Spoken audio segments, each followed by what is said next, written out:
மத்திய கிழக்கில் பதற்றம் மீண்டும் உச்சகட்டத்தை எட்டியுள்ளது. ஈரான் ஆட்சி வீழ்ச்சியடைவது உறுதி என்று இஸ்ரேல் பிரதமர் பெஞ்சமின் நெதன்யாகு அதிரடி கருத்து வெளியிட்டுள்ள நிலையில், ஈரான் தனது இராணுவ திறன்கள் முன்பை விட பல மடங்கு வலுவடைந்துள்ளதாக பதிலடி எச்சரிக்கை விடுத்துள்ளது. அமெரிக்காவின் சமாதான முன்மொழிவுக்கு இன்னும் பதிலளிக்காமல் ஈரான் காத்திருப்பதோடு வாஷிங்டன் மீது நம்பிக்கையின்மை நீடிப்பதாகவும் தெரிவிக்கப்பட்டுள்ளது. இதேவேளை லெபனானில் இஸ்ரேலிய தாக்குதல்களால் உயிரிழப்புகள் அதிகரித்து வரும் நிலையில் போரினால் ஏற்பட்ட பொருளாதார இழப்புகள் $20 பில்லியன் தாண்டியுள்ளதாக தகவல்களும் வெளியாகியிருக்கின்றன. இதேவேளை ஈரான் கொடுத்த விலை மிகவும் பெரியது என்றும் அது வீழ்ச்சியடைவது உறுதி என்றும் பிரதமர் பெஞ்சமின் நெதன்யாகு கூறுகிறார். ஈரான் ஏற்கனவே கொடுத்த விலை மிகவும் பெரியது.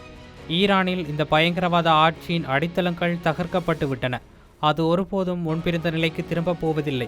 நான் உங்களிடம் சொல்கின்றேன், அது வீழ்வது உறுதி என்று அவர் எக்ஸ் தளத்தில் ஒரு பதிவில் எழுதியிருக்கின்றார். இது இப்படி இருக்க, ஐக்கிய அரபு அமீரக அதிபரின் ஆலோசகரான அன்வர் கர்காஷ் வளைகுடா நாடுகளில் உள்ள நாடுகள் அனைத்தும் ஈரானின் மிகைப்படுத்தப்பட்ட பிராந்திய லட்சியங்களுக்கான விலை கொடுக்கின்றன என்று கூறுகிறார். பிராந்தியத்தில் உள்ள எந்த ஒரு நாடும் பகிரப்பட்ட பாதுகாப்பு, ஸ்திரத்தன்மை மற்றும் செழிப்புக்கு பங்கம் விளைவிக்கும் வகையில் எந்த பங்கையும் ஆற்ற முடியாது என்று கர்காஷ் எக்ஸ் தளத்தில் பதிவிட்டிருக்கின்றார்.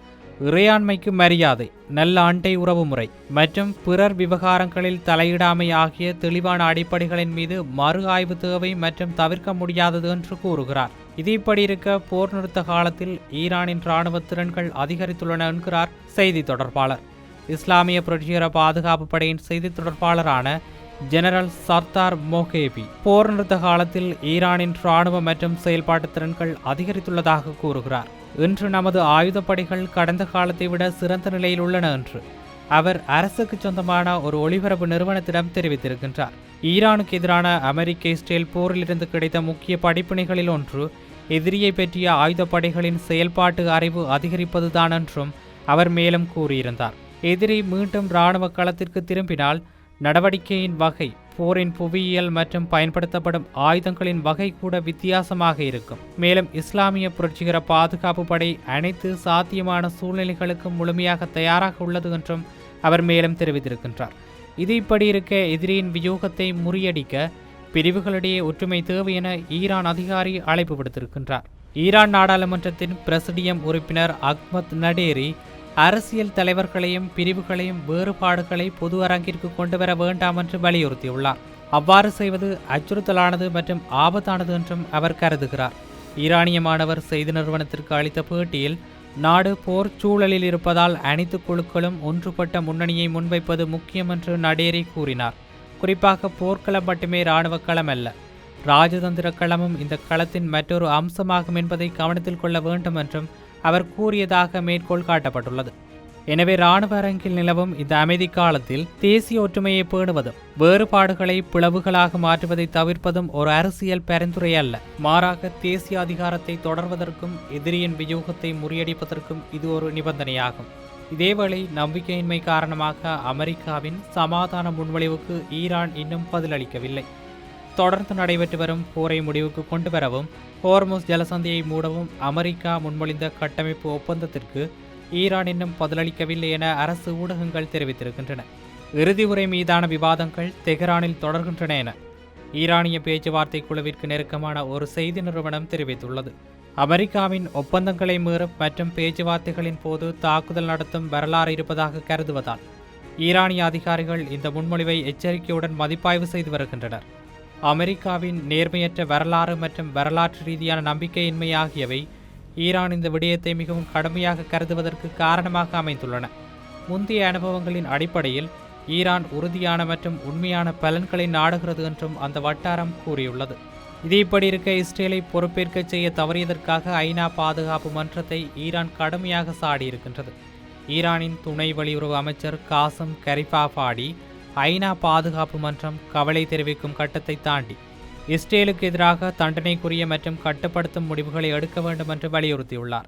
மத்திய கிழக்கு நெருக்கடியானது அரசாங்கங்களின் இறையாண்மையை மீறும், போர் நிறுத்தங்களை அர்த்தமற்றதாக்கும் மற்றும் பாலஸ்தீனியர்களின் புனிதங்களை அவமதிக்கும் சியோனிச ஆட்சியின் குற்றங்கள் மற்றும் தண்டனையின்மையின் விளைவாகும் என்று கரிஃபாஃபாடி எக்ஸ் தளத்தில் பதிவிட்டிருக்கின்றார்.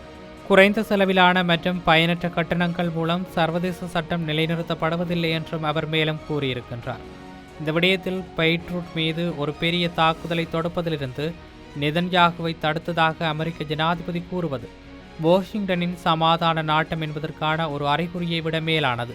அது சியோனிச ஆட்சியின் ஆக்கிரமிப்புகளை நிர்வகிப்பதில் அமெரிக்காவின் நேரடி பங்கை உறுதிப்படுத்துகிறது என்றும் கரிஃபாஃபாடி கூறினார். ஒரு சுதந்திர நாட்டின் தலைநகரை தாக்கும் முடிவை ஒரே ஒரு தொலைபேசி அழைப்பின் மூலம் மாற்ற முடியும் என்றால் முக்கிய கேள்வி இதுதான். மேற்கத்திய அரசியல் மற்றும் இராணுவ ஆதரவுடன் பல மாதங்களாக நீடித்த போர் நிறுத்த மீறல்கள், லெபனானுக்கு எதிரான ஆக்கிரமிப்புகள், அதன் மக்களை இடம்பெயரச் செய்தல் மற்றும் இந்த நாட்டின் இறையாண்மைக்கு விடுக்கப்பட்ட அச்சுறுத்தல்கள் ஆகியவை ஏன் தடையின்றி தொடர்ந்தன என்று கரிஃபாஃபாடி கூறியும் இருக்கின்றார்.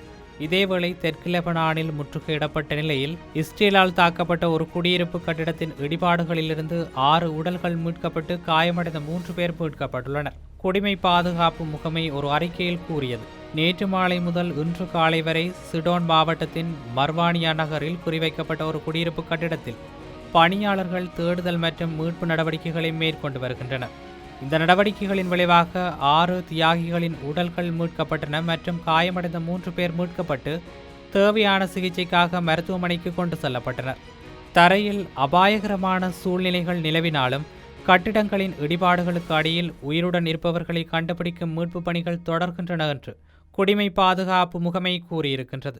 இது இப்படி இருக்க, தற்போதைய பாதுகாப்பு சூழலில் நிலவும் தொடர்ச்சியான பதற்றத்தை காரணம் காட்டி பஹ்ரைன் குடிமக்கள் ஈரான் மற்றும் ஈராக்கிற்கு பயணம் செய்வதற்கு அந்நாட்டின் உள்துறை அமைச்சகம் தடை விதித்திருக்கின்றது.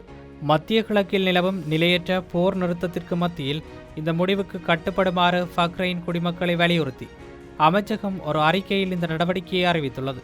இதேவேளை போரினால் ஏற்பட்ட இழப்புகள் $20 பில்லியன் தாண்டிவிட்டன என்றும் இஸ்ரேலுடனான மோதல்கள் தொடர்ந்தால் இந்த இழப்புகள் $25 பில்லியன் நோக்கி உயரக்கூடும் என்றும் லெபனானின் நிதியமைச்சர் ஜாசின் ஜாஃபர் கூறியதாக ஒரு செய்தி நிறுவனம் தெரிவித்துள்ளது. சண்டை முடிந்து இடம்பெயர்ந்த மக்கள் பேரழிவிற்குள்ளான சமூகங்களுக்கு திரும்ப தொடங்கும் வரை பொருளாதார மற்றும் சமூக சேதங்களின் முழு அளவும் தெளிவாக தெரியாமல் போகலாம் என்றும் தெரிவிக்கப்பட்டிருக்கிறது. மொத்தத்தில் ஈரான் மற்றும் இஸ்ரேலுக்கு இடையிலான வார்த்தை போர் தொடர்ந்து தீவிரமடைந்து வரும் நிலையில் அமெரிக்காவின் சமாதான முயற்சிகள் இன்னும் உறுதியான பலனை எட்டவில்லை. ஒருபுறம் ஈரான் தனது இராணுவ மற்றும் அரசியல் நிலைப்பாட்டை மேலும் வலுப்படுத்திக் கொண்டிருப்பதாக கூறும் நிலையில், மறுபுறம் இஸ்ரேல் ஈரானின் பிராந்திய செல்வாக்கை குறைப்பதில் உறுதியாக இருப்பதாக தெரிவிக்கிறது. லெபனானில் தொடரும் தாக்குதல்கள், வளைகுடா நாடுகளின் பாதுகாப்பு கவலைகள் மற்றும் சர்வதேச அமைப்புகள் மீது எழுப்பப்படும் விமர்சனங்கள் ஆகியவை மத்திய கிழக்கின் எதிர்காலம் இன்னும் நிச்சயமற்றதாக இருப்பதை காட்டுகின்றன. இந்த நெருக்கடி எந்த திசையில் நகர்கிறது என்பதை அடுத்த சில நாட்களில் நாமும் பொறுத்திருந்து பார்க்கலாம்.